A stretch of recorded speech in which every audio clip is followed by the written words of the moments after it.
Bonjour à tous et à toutes, j'espère que vous allez bien. On se retrouve aujourd'hui pour une nouvelle vidéo lecture dans laquelle je vais parler de ce livre qui s'appelle « Les violences dans les sociétés créoles ». Si vous appréciez ma chaîne et son contenu, n'hésitez pas à vous abonner à ma page YouTube. Vous pouvez également vous abonner à mon compte Instagram activiste.chatta ainsi qu'à mon compte Twitter activiste.chatta. Vous pouvez également soutenir ma chaîne financièrement en faisant des dons par le biais de mon lien Utip que je vous mets en barre d'infos. Alors installez-vous bien confortablement, préparez le thé, le café et le pain au beurre chocolat. Et c'est parti!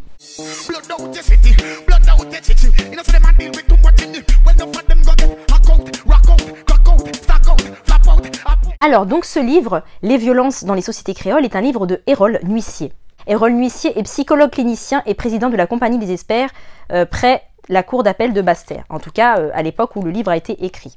Ce livre est paru en 2015. Donc dans ce livre, le psychologue parle de plusieurs thèmes de violence dans nos sociétés et j'ai trouvé ça très intéressant. Donc je vous propose ici de voir un petit peu de quoi ça parle et de vous donner aussi un petit peu mon avis sur ce livre. Alors tout d'abord, dans ce livre, il fait toute une partie sur la violence initiale qu'il appelle l'arrivée des conquistadors. Donc là, j'ai bien aimé cette partie. C'est une partie historique un petit peu où il explique qu'en fait, nos sociétés sont nées quand même dans une forme de violence qui est la violence des Occidentaux qui sont venus coloniser les territoires. Ah, il est dans une critique de ce qu'on appellerait aujourd'hui en fait une victimisation de la société créole, comme quoi on est trop fermé, trop vers le passé et que finalement on se cache derrière notre passé pour excuser tout ce qu'on peut faire et tout ce qu'on peut vivre.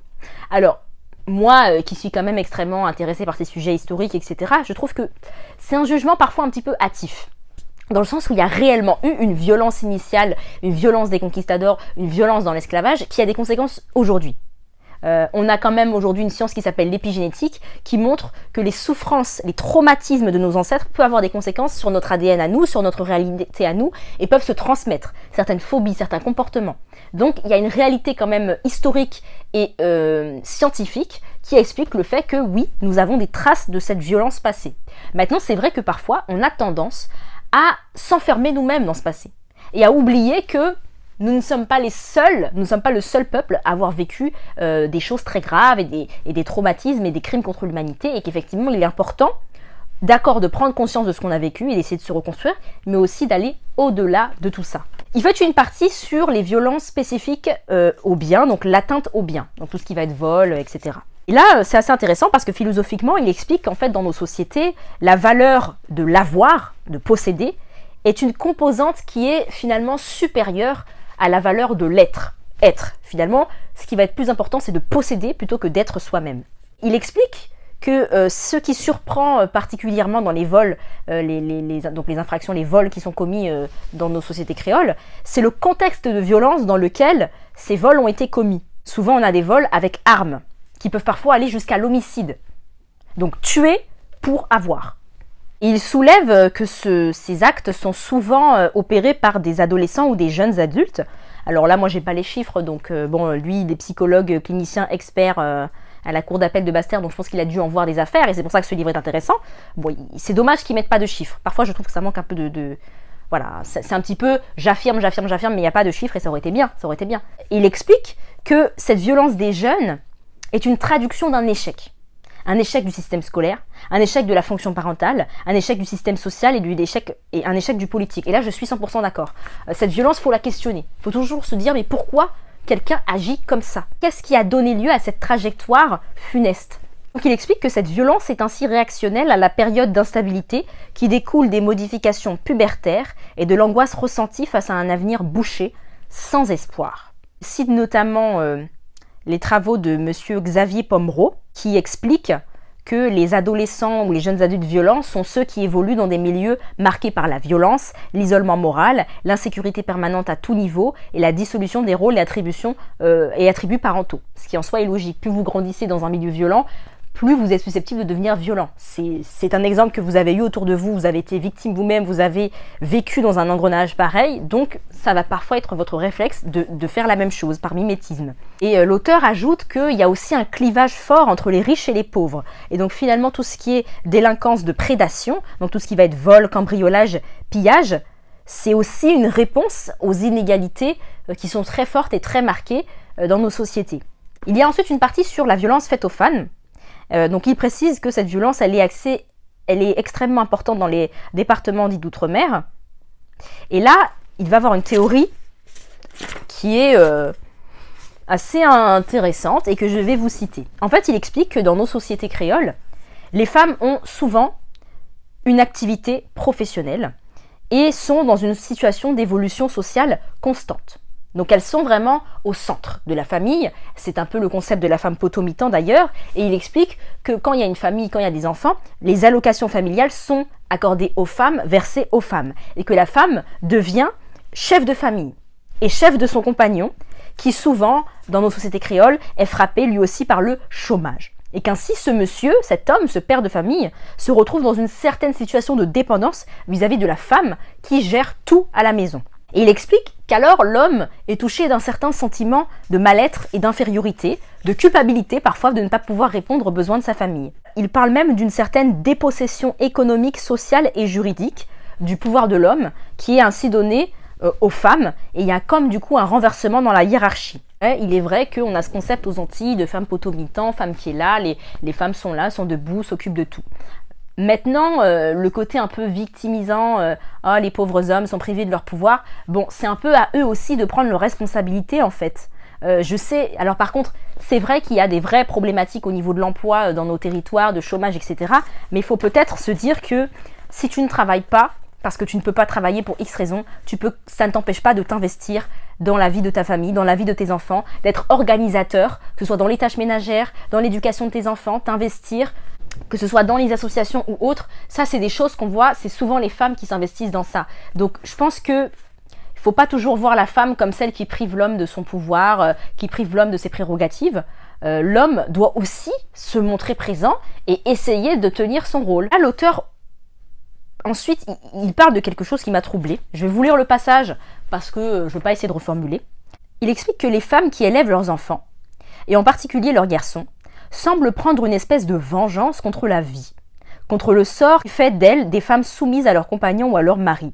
Et l'éducation de leurs garçons viserait de manière inconsciente à venger cette humiliation qu'elles subissent depuis la nuit des temps, en menant ces enfants mâles à subir à leur tour d'autres femmes le même traitement. C'est une partie que j'ai pas vraiment compris où vous voulez en venir. J'aurais aimé qu'il détaille un petit peu plus parce que là, c'était un peu flou, quoi. J'ai trouvé ça un petit peu flou. Il explique toujours dans cette partie violence faite aux femmes qu'il y a donc un sentiment d'infériorité de certains hommes, et donc c'est certainement pour ça qu'ils vont commettre des violences faites aux femmes, hein, c'est ce qu'il explique, que finalement c'est une manière pour eux de reprendre le dessus, hein, de reprendre le dessus violemment et illégalement bien sûr. Et il parle aussi d'une certaine angoisse de la performance, et là il parle notamment de troubles de l'érection, donc qui donne lieu à une angoisse de la performance pour ces hommes qui se sentent dévalués. Et que par conséquent, le fait de contrôler, de maintenir et de violenter leur compagne constitue affirmer leur puissance. Et qu'en parallèle, les femmes, elles, durant toute leur existence, elles sont élevées, éduquées dans la nécessité, pour ne pas dire l'obligation, de prendre des responsabilités, d'élever une famille et des enfants, de s'occuper d'un foyer et de respecter les règles de la société. Et elles doivent en plus se battre pour se faire reconnaître et faire en sorte qu'elles soient aussi les égales des hommes. Et pour lui, cette lutte dans la reconnaissance de l'égalité femmes-hommes, elle est quasiment parallèle à celle des anciens esclaves qui voulaient être reconnus comme égaux aux blancs. Dans cette société de revendication égalité homme-femme et prise de responsabilité, les femmes commencent à prendre confiance en elles et veulent elles aussi avoir, comme il le dit, leur place au soleil. Et certains hommes n'acceptent pas cette évolution, n'acceptent pas cette émancipation. Donc c'est une véritable crise, il explique. Il explique que cette crise est aussi la conséquence de l'inaction des hommes qui n'investissent plus dans les activités différentes, qui n'investissent plus dans l'avenir, qui ne croient plus en la nécessité de faire des efforts et qui restent dans l'acquis.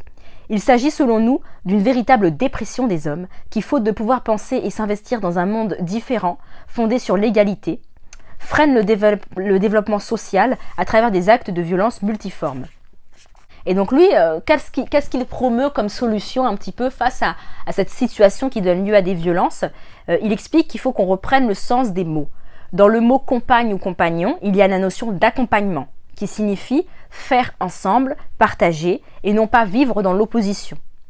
Et donc pour lui, il ne s'agit pas de peser dans une balance exact l'apport de chacun des membres, mais d'apporter en fonction de ses possibilités. Donc qu'il y ait en fait une contribution équitable, qu'il y ait une complémentarité entre les deux sexes. Dans la gestion de ces violences, il explique que de nos jours, la politique pénale, c'est de sanctionner, de punir, en se disant qu'en sanctionnant les auteurs de violences faites aux femmes, on évite qu'elles se reproduisent. Et lui, il explique qu'en fait, ça suffit pas, ça. Ce qu'il faut faire, c'est plutôt s'interroger sur les relations de couple, sur l'évolution progressive vers la violence, essayer de la comprendre et d'agir bien plus en amont, afin d'éviter de se retrouver dans un couple dysfonctionnel. Et il explique, dans nos sociétés créoles, il faudrait ne pas présenter les femmes comme des castratrices en puissance, des potomitans, qui ne seraient là que pour empêcher l'expression de la virilité des hommes. Il dit aussi qu'il faut qu'on arrête de considérer les hommes comme des enfants permanents, à la recherche, en quête de virilité perdue, et qui pour la restaurer ou la retrouver devraient automatiquement punir les femmes qui leur ont volé ce qu'ils ont de plus cher.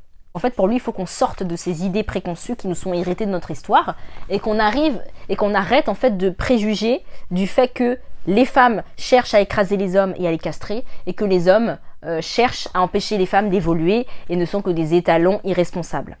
Là, il fait une partie qui m'a assez interloquée. Il y a un moment où l'auteur explique que certaines femmes ont pour habitude de disqualifier systématiquement les pères dans leur rôle. Et qu'en faisant ça, elles donnent une image négative du père à leurs enfants, plus particulièrement aux garçons, à l'enfant garçon. Et ça va être très dur pour un garçon, du coup, de s'identifier à une figure aussi négative. Donc le fait de donner une image négative du père, comme quoi ce serait quelqu'un d'inconsistant, d'incapable d'assumer sa fonction d'homme, et de jeter un discrédit sur sa virilité, ça a pour conséquence, en fait, selon lui, en tout cas, un certain déterminisme et une certaine fatalité, dans le sens où l'enfant garçon qui entend ça en permanence ne peut, lui, qu'être et que devenir ce même homme incapable. Il explique qu'en fait, le concept de père absent dans nos sociétés créoles, c'est quelque chose d'extrêmement courant. Soit que le père est réellement absent, ou soit qu'il est présent, mais que comme c'est un peu un incapable, c'est comme s'il était absent. Et en fait, c'est comme si on restait dans ce truc de se dire de toute façon les pères sont absents, et donc l'enfant qui entend ça, qui voit ça, deviendra lui-même un père absent. Et il explique que parfois le père est systématiquement évacué du discours de la mère qui, elle, se place dans un rôle majeur dans la famille et dans la vie de l'enfant. Il donne des exemples en disant que par exemple, à l'école, les professeurs vont demander systématiquement à un enfant si sa mère est au courant de ses notes, si sa mère a reçu la convocation, si sa mère a bien lu le cahier de liaison, en oubliant et en excluant systématiquement le père, en partant du principe, de toute façon les pères ne s'occupent pas de ça, donc on l'exclut. Il explique également que par exemple les travailleurs sociaux qui reçoivent des familles vont généralement prévoir qu'une seule chaise pour les parents, en partant du principe que de toute façon le père ne viendra pas. Donc finalement le père, soit il est absent, soit en fait, d'après l'auteur, on ne lui laisse même pas la place d'être présent, puisqu'on part du principe qu'il ne sera pas là. Et donc on se fonde sur cette croyance. On va même pas faire appel à lui. Et donc on l'empêche de prendre sa place, d'après l'auteur.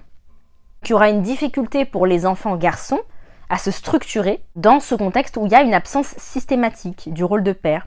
Et les rares fois où on va faire appel au père, c'est dans les cas de crise majeure, où finalement le père va être invité là à intervenir pour réprimer l'enfant et lui poser des limites. Donc ça montre bien que le père a ce rôle d'arbitre vis-à-vis de ce qui est bien et de ce qui est mal, et un rôle punitif. Et que c'est le père qui va inclure à l'enfant, dans cette conception-là, le rapport à la loi, à l'illégal et au légal, au bien, au mal.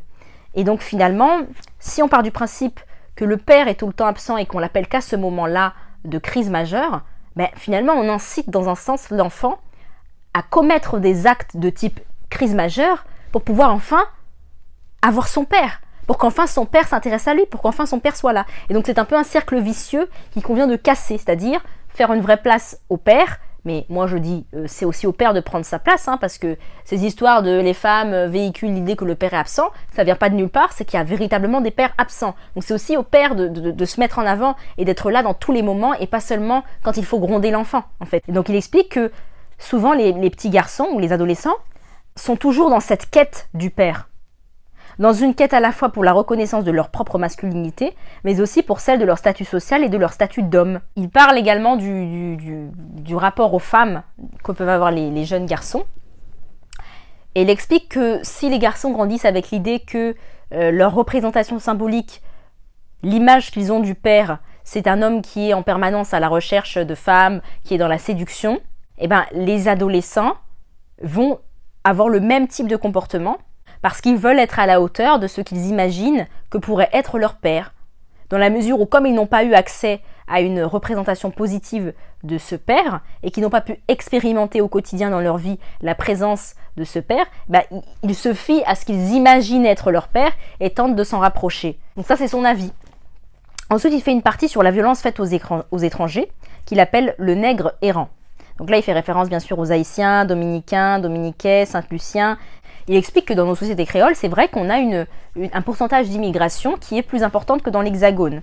Il précise que, certes, il y a des comportements xénophobes dans nos territoires, mais que globalement, nous sommes quand même des sociétés qui sont relativement accueillantes et relativement en capacité d'intégrer ces populations dans nos cultures, parce que nos cultures sont de fait métissées par l'histoire.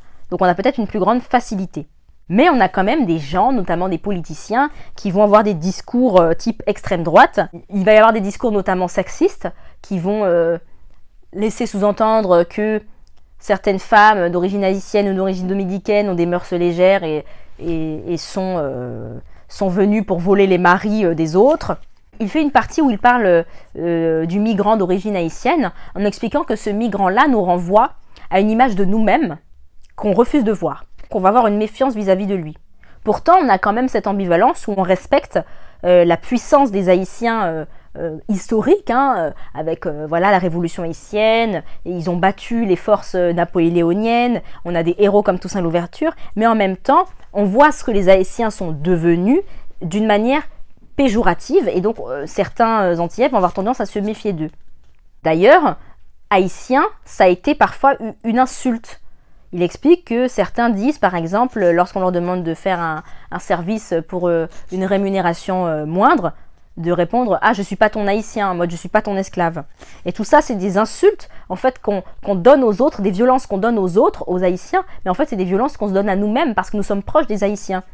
Là, il va dire quelque chose d'intéressant. Il va expliquer il y a une espèce de paradoxe, car alors même que nous nous investissons peu sur le plan économique dans nos territoires, nous les laissons aux autres.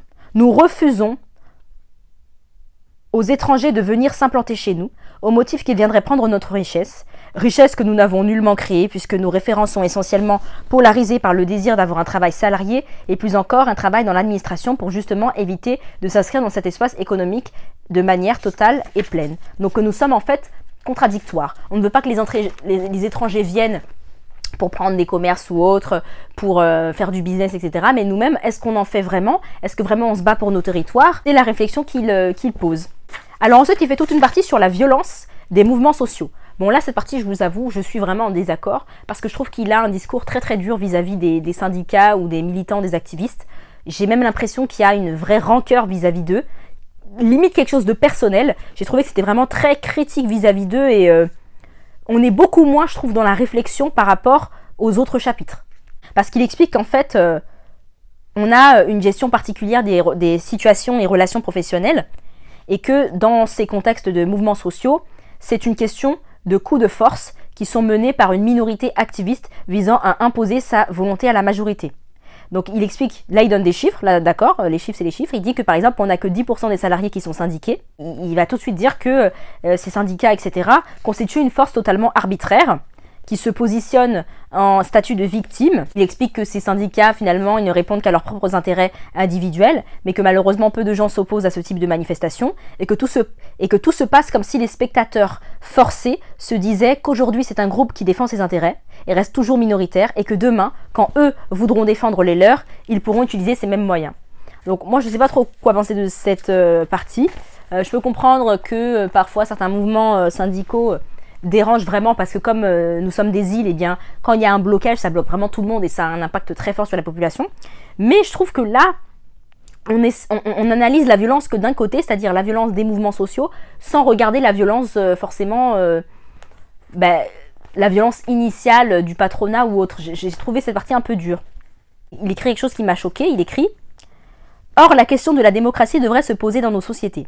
Tout comme ce fut le cas de la revendication pour la liberté des anciens esclaves.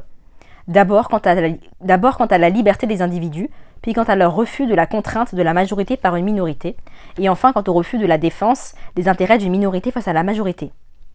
À travers ces mouvements groupusculaires, nous nous retrouvons dans une inversion des valeurs, au sens où le pouvoir serait finalement entre les mains d'un faible nombre de salariés, maintenant sous leur emprise la large majorité des autres, en utilisant un système de contrôle arbitraire, tout comme au temps de l'esclavage. Bon, là j'ai trouvé que c'était vraiment exagéré quand même de comparer la force syndicale à la force esclavagiste. Franchement, j'ai trouvé ça déplacé et exagéré. Il parle d'aspiration dictatoriale des syndicats, etc. et des mouvements sociaux, et qu'il s'agit d'une dictature d'une minorité. Donc il explique que on a une manière de penser les relations en se disant que le patron est forcément un vampire suçant le sang des ouvriers et que les personnes qui sont au pouvoir économique dans nos sociétés sont problématiques, notamment parce que ce sont des descendants de colons. Ah bah oui, effectivement, c'est problématique bien évidemment que les puissances économiques sont des descendants de colons et sont enrichis sur l'esclavage. Enfin, c'est normal qu'on n'arrête pas de rabâcher ça au quotidien parce que c'est une réalité en fait, une réalité qui a des conséquences sur aujourd'hui. Et c'est déjà une violence et une inégalité de fait qui entraîne d'autres violences, bien évidemment. Ensuite, il fait une partie sur les violences en col blanc, où il explique qu'en fait, dans les entreprises aux Antilles, souvent les dirigeants sont la plupart du temps des enfants du créateur de l'entreprise. Et que ce sont des personnes du coup qui n'ont pas fait forcément d'études spécialisées pour atteindre ce poste et qui ont finalement une compétence un peu génétique puisque c'est un héritage, on les laisse diriger parce que ils sont issus de la bonne famille. Et il explique que cela ne veut pas dire que celui qui est issu d'une école de commerce, qui a fait des études supérieures, possédant un niveau de compétence bac plus 3 ou 4, ne sera pas capable de diriger de telles entreprises, mais qu'une telle compétence universitaire ne semble pas reconnue dans nos départements. Il apparaît d'ailleurs assez surprenant que dans nos sociétés créoles, les dirigeants font le plus souvent le choix de faire venir un élément extérieur pour diriger, en ayant en tête que celui qui est le col blanc est nécessairement un blanc. Donc ça, c'est quelque chose que beaucoup constatent, effectivement, que certaines entreprises ont tendance à faire venir des personnes issues de l'Hexagone, des personnes blanches, pour diriger des noirs, comme si le noir ne peut pas être dirigé par un noir ou qu'un noir ne sait pas diriger d'autres noirs. Finalement, on présume, et ça il le dit, qu'une personne venant de l'Hexagone est naturellement compétent. Or, il explique que souvent, quand on regarde les personnes qui viennent d'Hexagone pour diriger justement, dans l'entreprise dans laquelle elles étaient en Hexagone, elles occupaient à peine un poste d'ouvrier de première ou de seconde catégorie, et qu'elles se retrouvent en Outre-mer directement cadre. Comme si avoir un poste inférieur en Hexagone, ça reste supérieur à avoir un poste en Outre-mer. Et que nous-mêmes, on est dans cette logique parce que souvent, on refuse de se laisser diriger par quelqu'un qui nous ressemble. On n'a pas cette culture de la fierté d'être dirigé par des cadres issus des nôtres. Et on n'est pas fier de leur réussite. Et ça, c'est quelque chose qu'il faut qu'on change. Et donc, il explique que dans la violence en col blanc, ça consiste pour les cadres, pour certains dirigeants, en fait, à fonctionner de manière arbitraire, à se donner un salaire, des avantages type voiture de fonction, etc., supérieur à ce qu'ils devraient avoir, en fait, à profiter de l'entreprise. En fait, ces cadres ont le sentiment que l'entreprise leur appartient, qu'ils sont l'entreprise et qu'ils peuvent donc en profiter à leur guise. Donc, il dit que là, la responsabilité, c'est ces dirigeants qui finalement ne respectent pas la loi et commettent des abus de biens sociaux, en vrai c'est ça, mais que aussi tous ces employés qui finalement ne disent rien quand ils voient de telles situations, qu'ils ne dénoncent rien, parce qu'ils sont dans un état d'esprit où ils se disent, façon, si l'employeur fait ça et qu'il n'est pas pris, moi, si je le fais, je ne serai pas pris non plus. Donc en fait, c'est un nivellement vers les bas où tout le monde se dit je vais profiter de la caisse, je vais profiter de l'entreprise, je vais faire à ma façon. C'est tellement ancré que l'auteur explique que certains employeurs se disent que ce n'est pas nécessaire d'augmenter le salaire de leurs employés parce qu'ils savent très bien que les salariés vont se servir d'une autre façon eux-mêmes. Donc on fonctionne dans un système totalement arbitraire, proche du système mafieux, dans lequel chacun se paye sur l'entreprise. Il explique que pour remédier à ça, il est important qu'on ait le souci de l'exemplarité, que les dirigeants, les cadres montrent l'exemple et eux-mêmes soient irréprochables dans leur manière de gérer les fonds, dans leur manière de se rémunérer. Ils doivent montrer l'exemple. Si eux-mêmes se servent dans les caisses, si eux-mêmes abusent de la société, abusent du système, les employés le feront aussi. Pour lui, il s'agit de sortir de la société des copains et de celle des faveurs pour entrer dans la société de l'excellence, du respect de la loi et de l'exemplarité. Mais cela demande une certaine violence sur soi. Il lui apparaît également essentiel de valoriser les compétences locales en défendant l'idée qu'à compétences égales, il faut en priorité embaucher un local. Et là, je suis 100% d'accord. Il finit en disant « C'est une façon de développer le savoir, mais aussi et surtout de redonner une fierté à ces jeunes des Outre-mer, une reconnaissance, une confiance, alors que souvent ils doutent de leurs propres compétences, quoiqu'ils réussissent brillamment leurs études. Pour ce faire, Il y a nécessité de ne pas figer son adhésion à ce projet commun, au sentiment éventuel que l'on éprouve par rapport à un politique ou par rapport à un dirigeant, parce que l'on ne partage pas ses idées ou pire, parce qu'il a eu cette idée et l'a mise en pratique avant nous. Donc ça c'est vrai, nous avons cette culture parfois de la jalousie, de se dire « Ah, il fait un truc que j'aurais pu faire ou que j'aurais dû faire ou auquel j'ai pensé mais que je n'ai pas pu faire, donc c'est pas bien, donc je suis contre ». Alors qu'en fait à la base, vous étiez d'accord tous les deux. Et on doit plutôt être fiers des autres, les encourager dans leur réussite. Ensuite, il y a toute une partie sur la délinquance routière. Et donc là, l'auteur critique la vision que l'on a de cette délinquance routière. Nous sommes un peu dans une quête de l'auteur. On cherche à retrouver l'auteur à tout prix, à le punir, à le sanctionner sans comprendre les enjeux. Et il parle en fait de notre manière de conduire.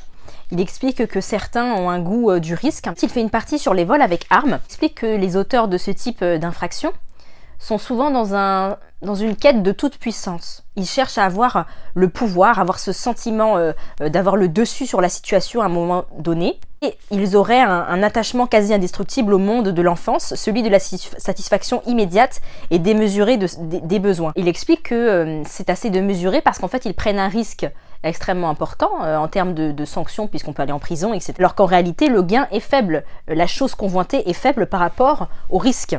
Et donc finalement, il analyse cela comme une prise de risque addictive. C'est-à-dire que finalement, l'auteur de ce vol avec arme va plutôt rechercher ce sentiment de contrôle et de maîtrise de l'autre, cette satisfaction, ce plaisir du risque. Il explique qu'il y a aussi un besoin presque ordalique pour ces personnes de se rendre compte qu'ils ont échappé à la mort. Donc il y a une prise de risque, une volonté de jouer avec le danger.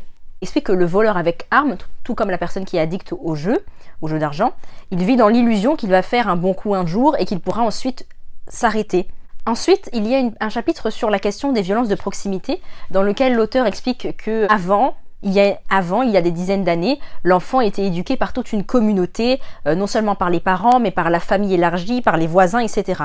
Et qu'aujourd'hui, on est plus dans une société individuelle où l'enfant va être élevé par la famille noyau, c'est-à-dire juste ses parents. Il n'y a plus ce rapport qu'il pouvait y avoir avant, par exemple avec les parrains, les marraines, etc. Au niveau des modes de sanction sur les enfants, l'auteur constate que les parents dans nos sociétés créoles répriment davantage leurs enfants que dans le monde occidental. Il souligne des violences verbales et des violences physiques importantes et qu'il y a une manière d'élever l'enfant comme si c'était un animal, un peu comme un dressage, une soumission obligatoire à l'adulte. Et il explique que c'est un cercle vicieux parce que l'enfant qui a été éduqué ainsi va avoir tendance à reproduire le même mode éducatif avec ses propres enfants en se disant que c'est ce que j'ai connu, c'est ce qui a fonctionné sur moi, donc voilà, la punition stricte, la punition corporelle, la soumission, l'humiliation, ce genre de choses, c'est quelque chose de normal. Et donc ça, moi c'est quelque chose, je suis assez sensible à ça dans le sens où pour moi, j'ai pas encore d'enfant, donc je veux pas juger en disant que c'est facile d'élever un enfant. Je pense que voilà, les violences pour éduquer un enfant, c'est pas la solution. Enfin, moi personnellement, mes parents ne m'ont pas frappée et je ne frapperai pas mes enfants. Il y a une partie sur les viols sur mineurs. Donc là, il explique qu'il a réalisé une étude de 146 sujets placés sous main de justice. Ce qu'il a pu déduire de ces 146 cas qu'il a pu voir, c'est qu'en fait les personnes qui sont dans ce type d'affaires de viol de mineurs, c'est souvent des individus au-delà de tout soupçon, vraiment des gens qu'on ne pouvait pas soupçonner, et que ce sont souvent des personnes proches de l'enfant, donc du cercle familial, père, beau-père, oncle, cousin. Et en fait, il explique que dans la psychologie de ces auteurs, certains pensent que le fait d'avoir des rapports sexuels avec un mineur, ça favorise l'apprentissage de la sexualité à ce dernier et que ça réduit les risques de traumatisme psychique. C'est-à-dire que ces personnes-là sont dans un s'autoproclame initiateur, en fait, dans la découverte de la sexualité. L'auteur recommande de se méfier des personnes qui ont une attitude trop prévenante à l'égard des mineurs, car ce sont souvent eux qui exercent ces actes de violence, contrairement à ce que l'on pourrait penser. Donc ça, c'est son expérience à lui, c'est ce qu'il explique. Et il explique que ces violences-là se construisent de manière progressive.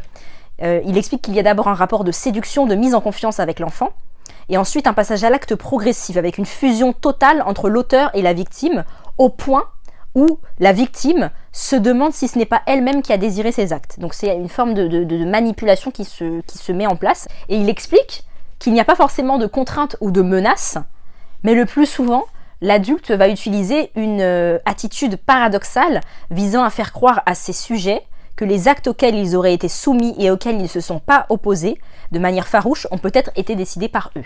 Donc c'est cette ambivalence-là.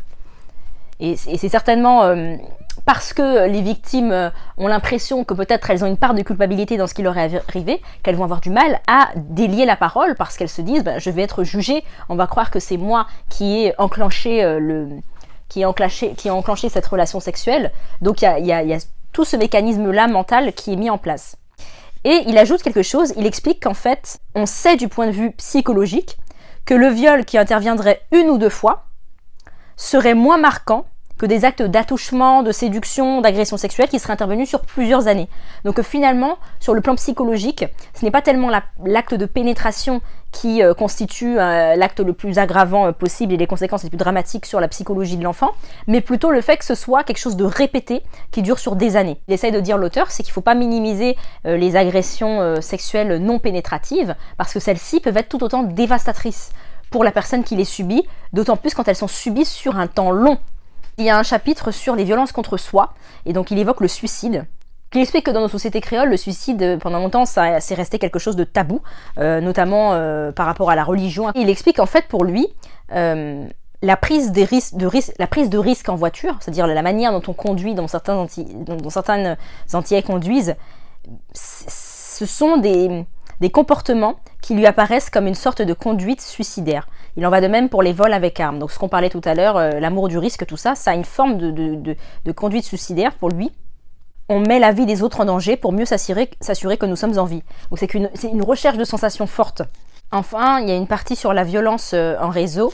Donc il parle d'internet et des réseaux sociaux. Il explique que maintenant avec tous les jeux vidéo ou autres, les enfants sont habitués à jouer à des jeux violents où ils doivent détruire des créatures ou tuer des créatures, et que s'ils sont exposés trop tôt à ce type de jeu, ils ne font plus la différence entre la réalité et le jeu, et non plus la valeur d'un être humain. Il parle aussi de l'anonymat sur les réseaux, le fait qu'on peut dire tout ce que l'on veut en masquant ce que l'on est, et qu'on est parfois dans une forme d'illusion, une illusion de l'amitié, une illusion du pouvoir.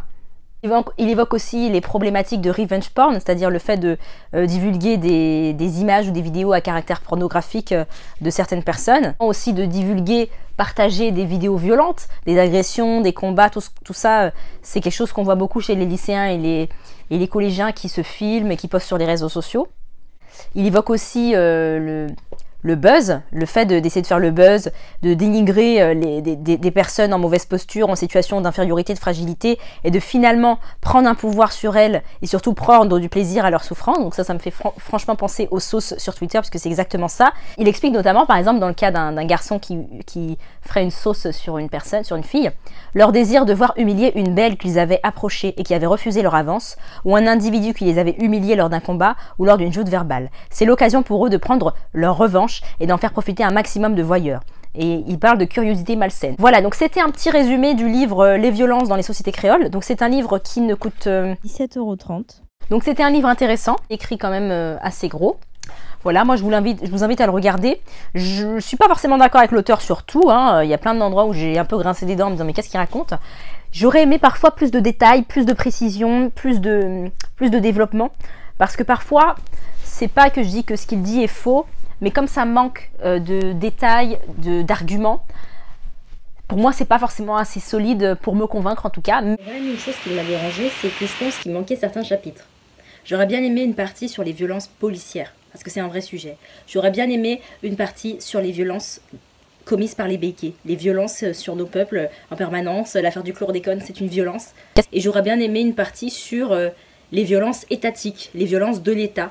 Voilà. Bon, après, ce livre est paru en 2015, donc peut-être que c'était pas des sujets qui étaient forcément au goût du jour à l'époque, donc je vais pas juger, mais voilà. Moi, j'aurais aimé ces 3 parties supplémentaires, ça aurait été très intéressant. Et c'était quelque chose de très intéressant, donc merci Errol Nuissier pour ce livre. C'est toujours intéressant d'avoir l'avis d'un spécialiste sur tout ça. Donc voilà le livre si vous voulez l'acheter, moi je l'ai trouvé intéressant.